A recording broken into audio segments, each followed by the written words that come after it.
Hello, അപ്പോൾ ഇതാണ് toffee. Toffee ടോഫിയുടെ വീട്ടുകാർക്ക് കിട്ടിയ ഒരു കഥ ഞാൻ പറയാം. അവർ എന്തോ ഒരു ആവശ്യത്തിന് വേണ്ടി ഒരു പെറ്റ് ഷോപ്പ് പോയതായിരുന്നു കേട്ടോ.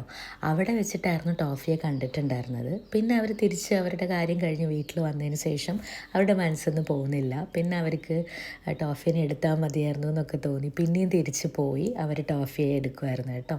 അപ്പം അന്ന് മുതൽ ഇതാണ് ശ്രീഷ്മി ഹസ്ബൻഡുമാണ് കേട്ടോ. അന്ന് മുതൽ എവിടെയും മാറ്റി നിർത്താറില്ല. ശ്രീഷ്മിയുടെ വീട് താമരശ്ശേരിയാണ്, കോഴിക്കോട്. അവിടെ പോകുമ്പോഴാണെങ്കിലും എവിടെ പോകുമ്പോഴും ടോഫിയെ കൂട്ടിയിട്ടാണ് കേട്ടോ പോകുന്നത്.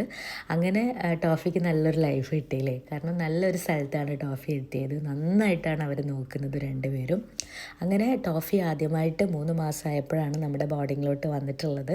അപ്പോൾ മറ്റ് ഡോഗ്സ് വലിയ ആൾക്കാരുടെ അടുത്തൊന്നും പോവാതെ നമ്മുടെ കൂടെ തന്നെ അകത്ത് തന്നെയായിരുന്നു ആൾ.